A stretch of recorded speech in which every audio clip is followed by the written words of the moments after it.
Gardez-vous. Au centre. Portez armes. Musique. Ouvrez le bas.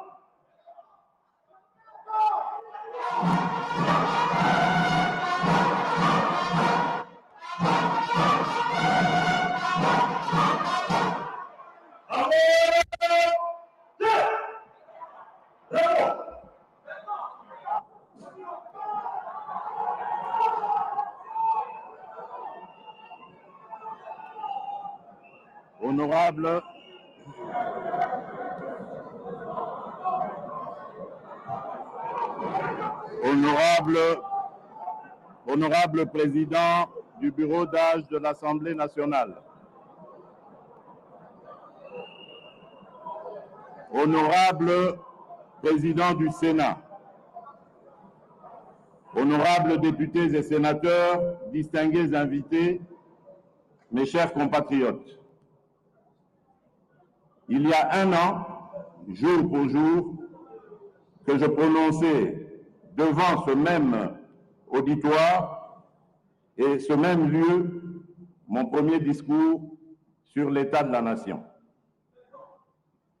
Ce fut alors une occasion non seulement de dresser à l'attention des Congolaises et des Congolais le bilan de l'action des pouvoirs publics durant l'année civile, mais aussi de partager avec mes compatriotes ma détermination à engager dans tous les secteurs de la vie nationale les réformes nécessaires à l'amélioration de leur vécu quotidien, selon notre leitmotiv, le peuple d'abord.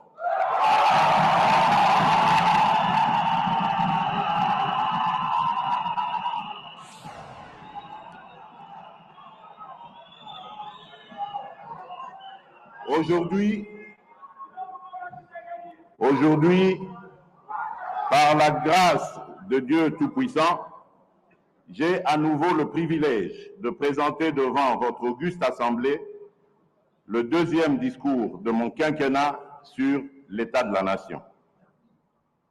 Il s'agit de situer à l'intention du peuple congolais les moments clés qui ont ponctué la vie de la nation tout au long de l'année qui s'achève.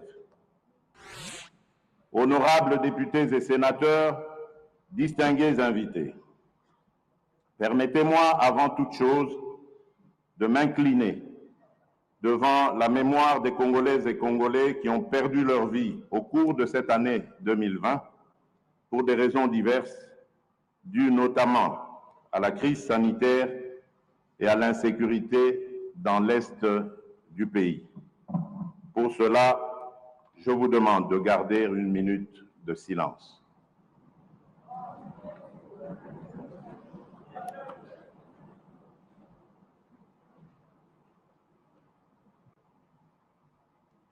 Je vous remercie.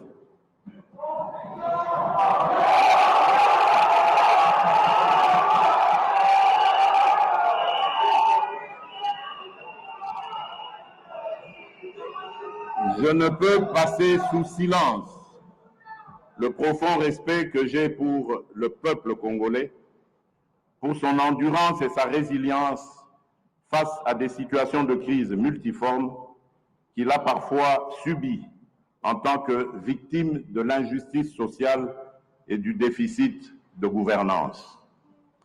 Honorables députés et sénateurs, distingués invités, le 13 décembre 2019, dans cette même salle, j'avais annoncé que l'an 2020 serait l'année de l'action, durant laquelle tout devait être mis en œuvre pour rendre irréversible notre lancée vers le progrès et l'émergence. Ma détermination était renforcée par l'expérience réussie de l'alternance pacifique au sommet de l'État, événement majeur qui tranchait avec le passé tumultueux de notre pays depuis son indépendance. Dans cette optique, j'avais pris devant notre peuple l'engagement d'opérer les réformes courageuses et ambitieuses qu'impose la reconstruction de notre pays. Mais je savais que le seul vouloir n'allait pas suffire, qu'il fallait établir un cadre politique et institutionnel qui soit propice à leur mise en œuvre. Et que, dans le même élan, j'ai formulé le vœu qu'ensemble, dans le cadre de notre coalition, mon prédécesseur et moi-même allions relever les défis qui s'imposaient à nous tous en tant que citoyens de ce beau pays.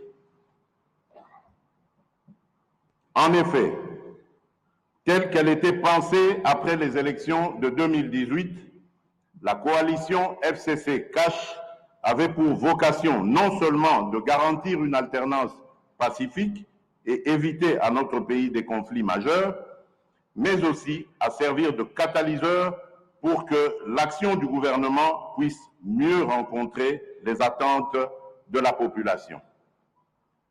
Malheureusement, la réalité des faits est que, malgré les efforts que j'ai déployés, les sacrifices que j'ai consentis et les humiliations que j'ai tolérées,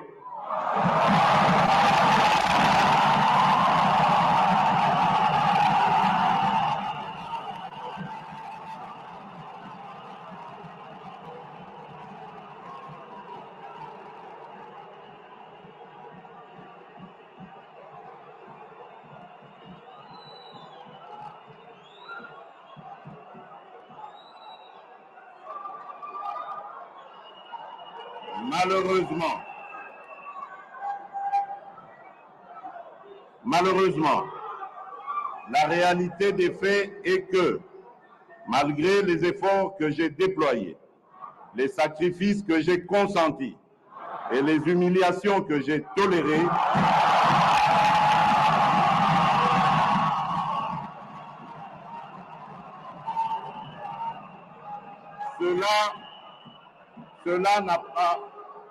cela n'a pas suffi à faire fonctionner harmonieusement cette coalition.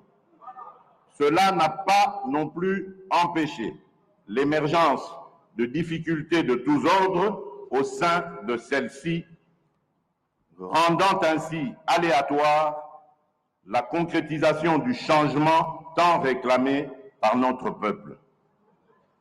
Face à cette situation qui menaçait à la longue le fonctionnement normal de nos institutions dont je suis le garant, il me fallait absolument réagir, mieux agir.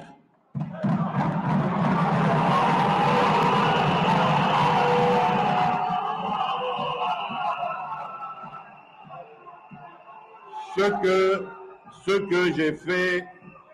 que j'ai fait en 3 temps. Tout d'abord, en lançant le 23 octobre 2020 un appel à tous mes compatriotes, toutes tendances confondues, de nous rassembler dans une union sacrée de la nation.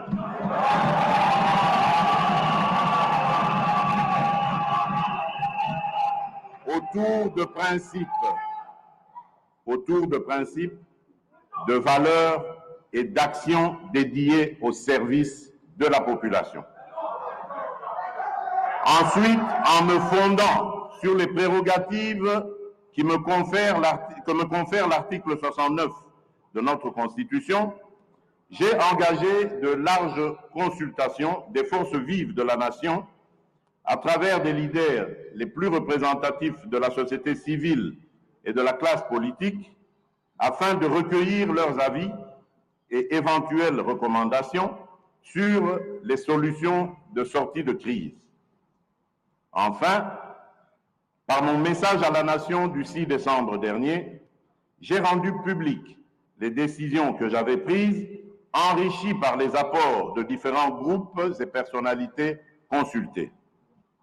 En effet, comme cela est ressorti dans mon dernier message à la nation, j'ai noté une forte convergence entre la très grande majorité des partis consultés et moi-même sur la nécessité de rompre avec une coalition FCC-CACH devenue paralysante pour l'action du gouvernement.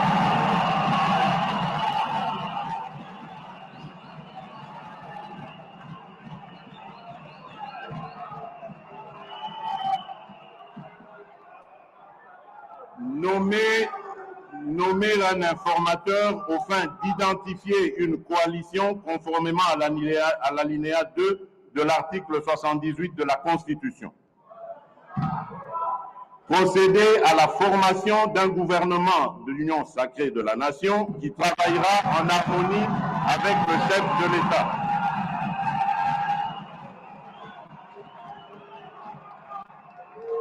Mettre en œuvre les réformes issues des consultations, dont la plupart sont les mêmes que celles voulues par le président de la République et contenues dans le programme du gouvernement. C'est le lieu ici de rendre un vibrant hommage et mérité à vous, honorables députés et sénateurs, de toute tendance politique, qui avez participé activement à ces consultations, où vous vous êtes approprié des résultats et décisions qui en ont découlé, en vous inscrivant dans la dynamique de travailler avant toute chose, dans l'intérêt du peuple dont vous êtes les représentants. Comme je n'ai cessé de vous le rappeler, vous avez un rôle à jouer pour aider à corriger les excès du passé, à implémenter un nouveau code, un nouveau mode de gouvernance et à veiller à ce que nous ayons un Congo pacifié, plus efficace, plus démocratique et surtout plus solidaire. C'est pourquoi la mission du nouveau bureau sera de se pencher sur la revalorisation de la mission parlementaire, tout en veillant bien sûr à un meilleur traitement des députés.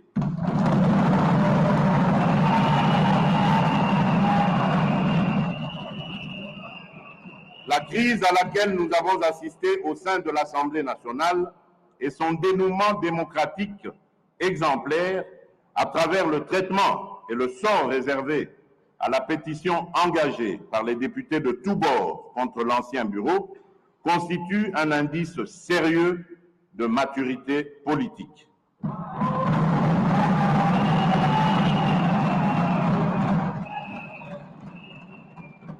Ce fait tend à démentir une certaine doxa populaire qui soutient encore que le sort de notre pays ne peut s'inscrire que dans le sang, la violence, les rébellions, les assassinats et autres coups d'État.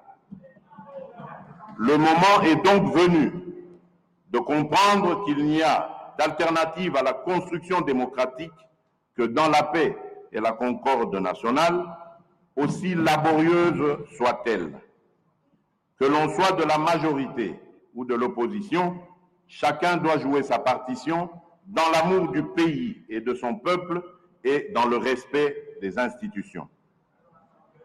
Le processus de maturation de notre démocratie est irréversible. Il doit se refléter dans les prochaines échéances de remplacement de nouveaux membres du bureau. Dans le même ordre d'idées, pour témoigner la reconnaissance de la patrie envers ses filles et ses fils qui auront agi dans l'intérêt du peuple, j'annonce qu'en juin 2021, en marge de la célébration du 61e anniversaire de notre indépendance, la patrie témoignera sa reconnaissance envers le Premier ministre Patrice Emery Lumumba, un des héros nationaux dont on aura procédé au rapatriement des reliques et à qui on donnera enfin une sépulture digne de son sacrifice pour la patrie.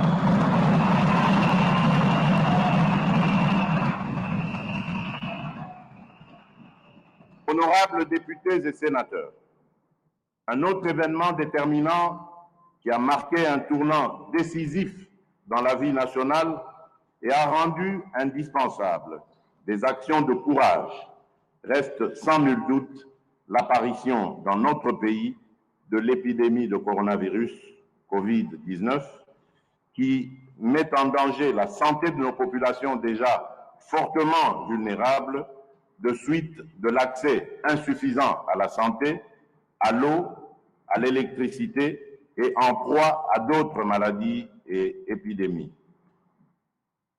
En effet, l'année qui s'achève a été profondément affectée par la crise sanitaire et socio-économique provoquée par la pandémie de la COVID-19, ainsi que d'autres épidémies dont la maladie à virus Ebola, qui ont occasionné de lourdes pertes en vies humaines à travers le pays. Il s'y est de rappeler que pour mettre la population à l'abri de toute propagation de la contamination au coronavirus, j'ai immédiatement mis en place des mesures pour contenir sa progression. En effet, j'ai proclamé l'état d'urgence sanitaire en imposant une série de mesures de prévention et de protection qui ont permis de ralentir la propagation de l'épidémie dans la capitale ainsi que dans les provinces. La prise en charge de la lutte contre la COVID-19 a été confiée à un comité multisectoriel. Une task force présidentielle a été mise en place pour le suivi et l'évaluation de toutes les activités de prévention et de riposte contre la pandémie de coronavirus. L'on peut noter avec satisfaction que grâce à mon impulsion, l'année 2020 a marqué la fin de l'épidémie mortelle de la maladie à virus Ebola qui a sévi à l'est du pays et dans la province de l'Équateur et de l'épidémie de rougeole grâce aux campagnes de riposte menées avec efficacité par les experts nationaux et internationaux, intégrant la vaccination, la prise en charge des cas et la surveillance de la maladie. De même, les interventions du gouvernement et de ses partenaires ont permis de réduire à 40% la mortalité pour cause de choléra. En revanche, l'on doit constater que notre pays continue à faire face à la pandémie de COVID-19, dont le premier cas a été détecté en mars 2020. En dépit de l'existence de ce dispositif qui a permis d'obtenir des résultats probants en termes notamment de maîtrise du nombre de cas de contamination et de baisse de cas de décès, l'on doit admettre que la riposte à la COVID-19 reste confrontée dans notre pays à des défis majeurs, dont principalement la prise en charge gratuite des patients, la réalisation des tests à grande échelle et la mitigation des conséquences socio-économiques qui nécessitent encore beaucoup de moyens. À cela s'ajoute le déficit de structures de santé capables de répondre à une épidémie à grande échelle, les besoins en ressources humaines de pointe, ainsi que la gestion de transport des malades.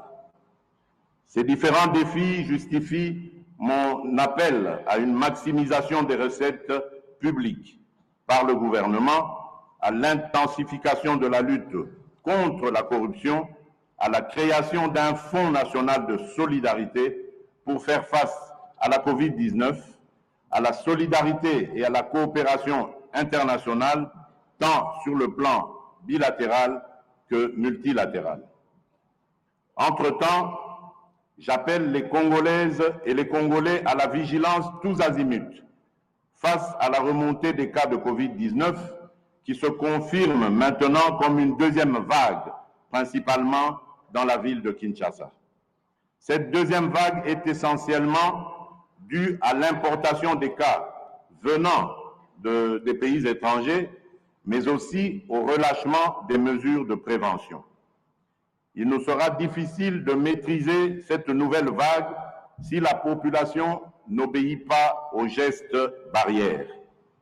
C'est pourquoi j'invite notre population à respecter toutes les mesures édictées à cet effet par les autorités sanitaires, notamment le port obligatoire de masques. Honorables députés et sénateurs, distingués invités, au cours de cette année 2020, la vie nationale est aussi restée dominée par le défi sécuritaire. En effet, La situation demeure toujours préoccupante dans l'Est et dans le Nord-Est de notre pays. Diverses actions ont été menées et continuent à être menées pour y faire face. Des programmes publics et privés de sensibilisation de la population sont implémentés sur le terrain. Des opérations de nos forces armées tendant à traquer et neutraliser les ennemis sont toujours en cours et une réforme des programmes DDR et STAREC est actuellement en phase de finalisation pour aboutir à un programme unique et fusionné DDR-CS, désarmement, démobilisation, réinsertion communautaire et stabilisation, destiné à gérer les cas des personnes qui renoncent aux activités des groupes armés. Je vous demande donc de soutenir mon action pour le rétablissement de l'autorité de l'État dans cette partie de notre pays. Les FARDC, dont j'assume le commandement suprême, vont prendre de plus en plus d'ampleur, de plus en plus de force, et elles seront capables de défendre notre pays et tout le territoire national.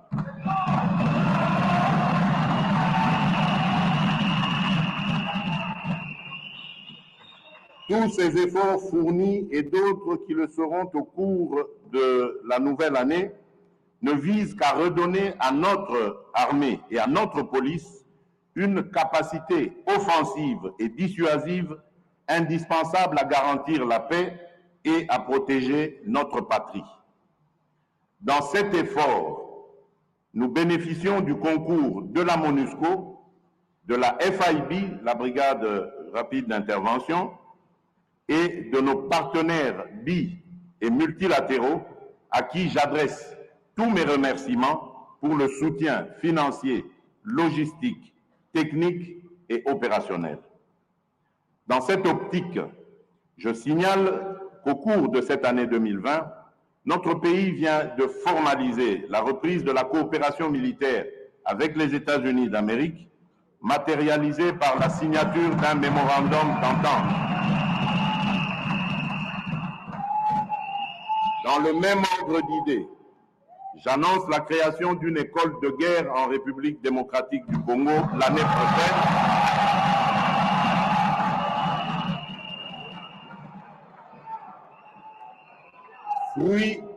Fruit de la coopération avec la France, avec pour objectif d'améliorer la formation et la remise à niveau de nos officiers supérieurs dans tous les domaines. De même, je signale que les travaux de construction de l'Académie de police et du ministère de la Défense sur financement de l'Union européenne vont commencer au début de la nouvelle année 2021.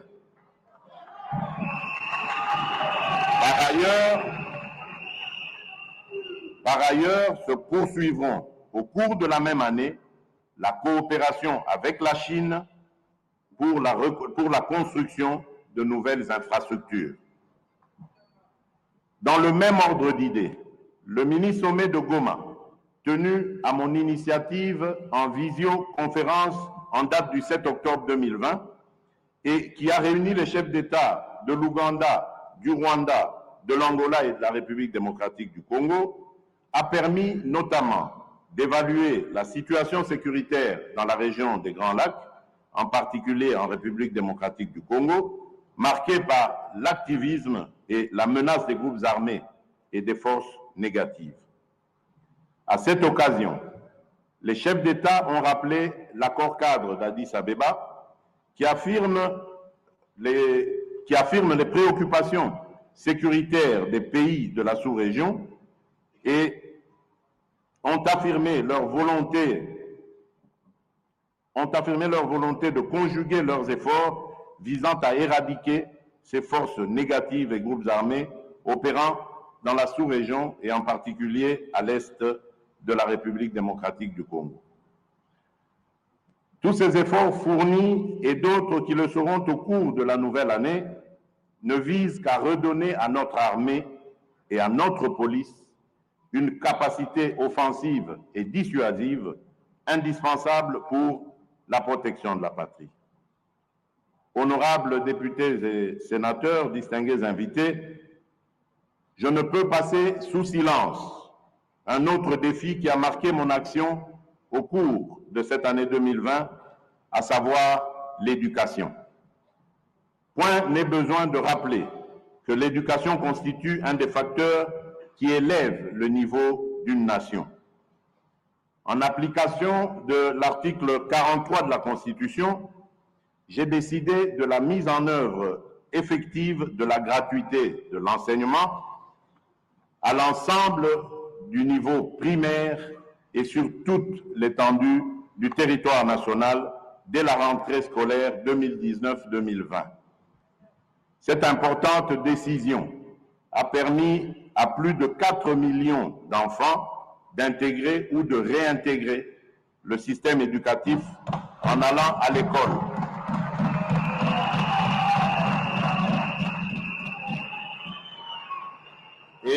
Et de réduire de manière substantielle les charges des parents pour l'éducation de leurs enfants. Je me dois de souligner que la politique de gratuité a induit des effets de divers ordres. Des instructions précises ont été données au gouvernement afin d'arrêter des mesures d'accompagnement. Il s'agit notamment de la prise en charge par le Trésor public des salaires de 230 536 enseignants non payés, l'allocation des frais d'accompagnement, l'allocation des frais de fonctionnement, aux écoles primaires publiques de Kinshasa et de Lubumbashi, jadis non bénéficiaires. Le réajustement des salaires de tous les enseignants en ramenant le salaire de l'enseignant le moins payé à l'équivalent de $100. L'octroi des indemnités de logement et de transport aux enseignants des villes et chefs-lieux des provinces administratives, le réajustement des frais de fonctionnement aux écoles primaires publiques et aux bureaux gestionnaires, l'acquisition et la distribution des manuels scolaires et matériels didactiques, la construction de quelques nouvelles salles de classe, la prise en charge depuis octobre dernier de 58 735 enseignants, nouvelles unités du primaire. Je suis conscient que beaucoup reste encore à faire afin de consolider et de pérenniser cette réforme bien accueillie par nos populations et par nos partenaires. Considérant que l'éducation est le moteur de développement d'un pays, je m'engage à ménager aucun effort pour que les réformes fondamentales retenues dans la stratégie sectorielle de l'éducation et de la formation 2016-2025 soient mises en application. Ainsi donc, au fur et à mesure que la mobilisation des recettes publiques va s'accroître, la quote-part du budget alloué à l'éducation s'améliorera conséquemment. Honorables députés et sénateurs, distingués invités, dans le registre des réformes que je porte, je voudrais mentionner aussi le défi de la desserte en électricité et en eau potable au profit de notre population. Le triste constat, largement partagé aujourd'hui, est que cette desserte reste insuffisante et faible. Cette situation de fait est d'autant inacceptable que l'immensité et la diversité des sources et des ressources énergétiques et hydrauliques de la République démocratique du Congo sont quasiment sans limite. Ce déficit est dû à l'incapacité par le passé à anticiper les exigences de la démographie galopante d'aujourd'hui et la multiplication de nos cités et de nos villes qui ont fini de prendre de court nos infrastructures insuffisantes et vieillissantes. Comme je le répète souvent, nous devons rompre avec la culture du potentiellement riche pour s'inscrire dans la logique de la réalisation effective et efficiente de nos potentialités. C'est fort de cette conviction qu'a été organisé du 20 au 22 août 2019 le Forum de Matadi sur l'énergie mère du développement rapide et de la modernité bien comprise. De ce forum est sortie l'option volontariste que l'énergie devrait être considérée comme une priorité du quinquennat en cours. Cette annonce tirait son réalisme des lois numéro 14/011 du 17 juin 2014 sur l'électricité et numéro 15/026 du 31 décembre 2015 sur l'eau, qui ont révolutionné notre gestion passée dans ces deux domaines désormais libéralisés. C'est toujours grâce à cette conviction que j'ai encouragé certaines réalisations. Par exemple, à Kinshasa, dont la grandeur et la densité comptent parmi les plus grandes dans notre pays, dans notre continent et dans le monde. 2 nouvelles usines de production d'eau potable sont actuellement en construction pour résorber le déficit. Il s'agit de l'usine de Lembaïmbou, dont la production finale sera de 220 000 mètres cubes par jour, et de celle de Mbiza Ozone, qui, elle, en produira à terme 300 000 mètres cubes par jour. Par ailleurs, la réhabilitation du captage de Njili ramènera au réseau quinois 330 000 mètres cubes par jour supplémentaires. Ce qui se fait à Kinshasa se fait également, toute proportion gardée, dans nos provinces, où l'existant est entretenu et réparé, où les nouvelles structures de production et de distribution sont projetées ou en construction, et même où les forages, les adductions d'eau et les bornes fontaines sont installées pour répondre aux besoins de nos populations. S'il s'observe un tel dynamisme dans le domaine de l'amélioration de la production et de la distribution de l'eau potable, celui-ci est encore plus notable dans le domaine de l'électricité, où l'application de la loi de la libéralisation ne pose pas un problème.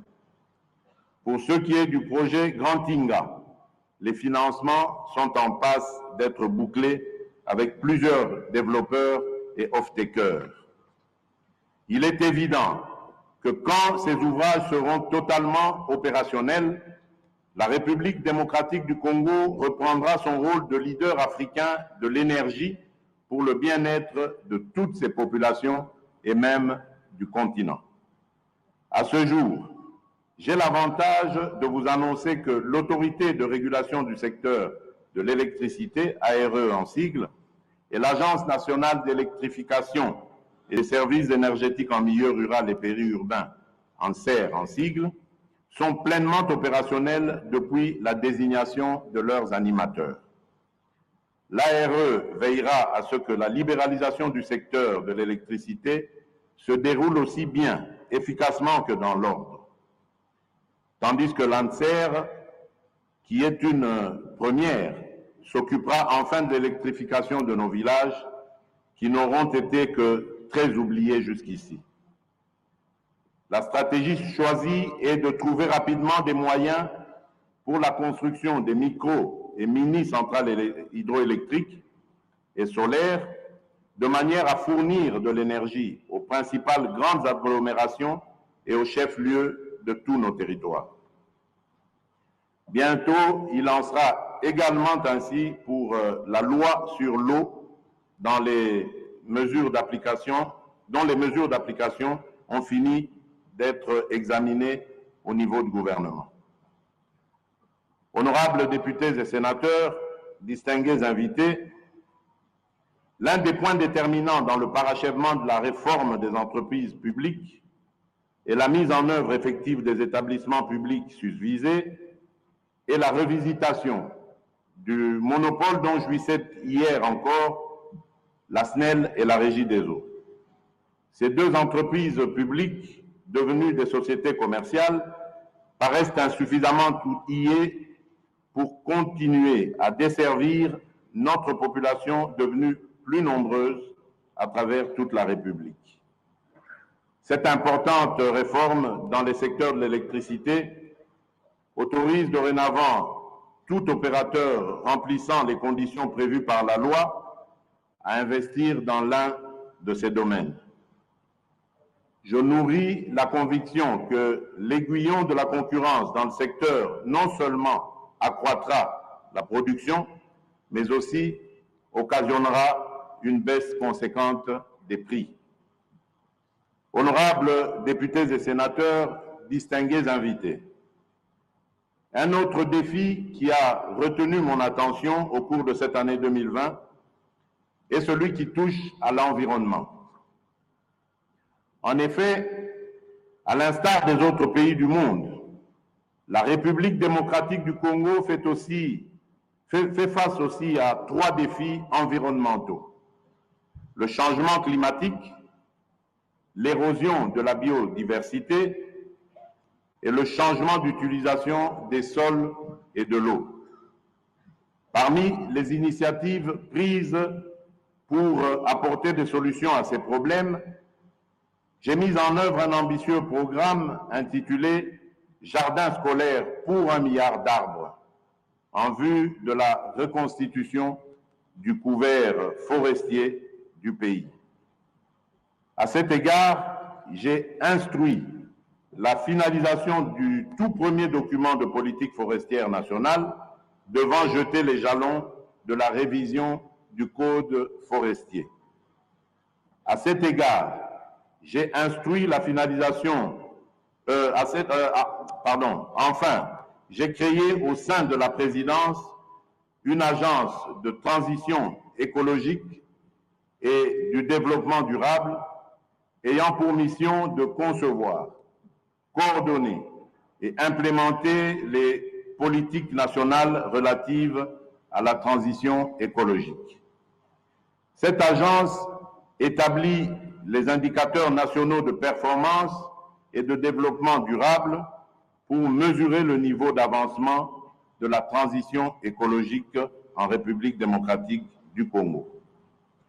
Honorables députés et sénateurs, distingués invités, un autre défi tout aussi important qui a fait l'objet de nos préoccupations au cours de cette année 2020 est celui de la diplomatie.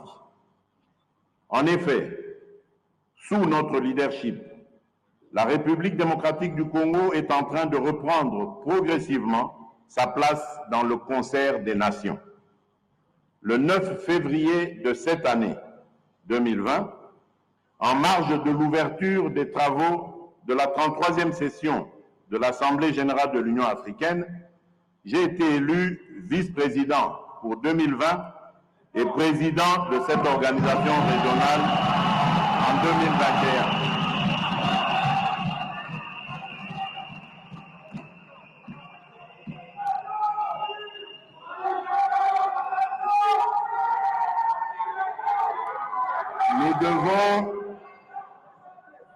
Nous devons contribuer chacun à la réussite de ce mandat qui offre à notre pays l'opportunité de faire progresser plusieurs réformes et projets au niveau continental, mais aussi d'améliorer son image et d'accroître son influence dans le concert des nations. Pour ce faire, une bonne prise en charge de nos ambassades et consulats s'impose dans le but de développer une diplomatie plus ambitieuse, en même temps qu'il est urgent d'apporter certaines réformes qui tiennent compte des contraintes du moment. Honorables députés et sénateurs, distingués invités, les faits saillants qui ont marqué l'année 2020 et dont les plus importants ont été ici épinglés ont l'avantage de nous rappeler que personne ne peut seul gagner la bataille contre la Covid-19 et vaincre les différents défis auxquels nous faisons face. L'élaboration et la mise en œuvre de différentes réformes vont prendre pour certaines un peu plus de temps. Mais avec la détermination, nous finirons par y arriver. La feuille de route du prochain gouvernement qui sera issu de la nouvelle coalition nous engagera sans répit au sein de l'Union sacrée de la nation dans le travail qu'elle impose pour le bien du peuple congolais.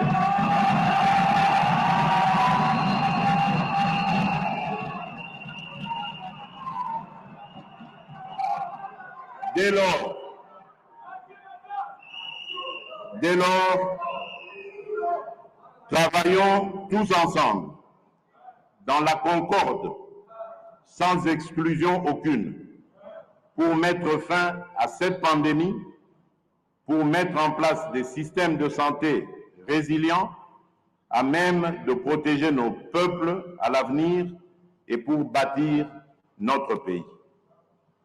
Fortifions-nous, soyons fermes et montrons-nous courageux pour notre peuple, pour nos villes et pour notre nation. Que Dieu bénisse la République démocratique du Congo. Je vous remercie.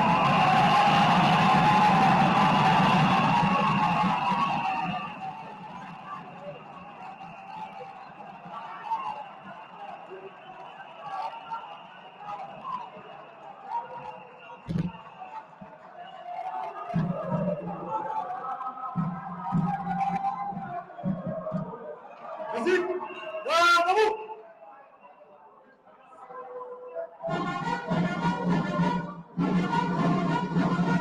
Aligné! Gardez! Vous!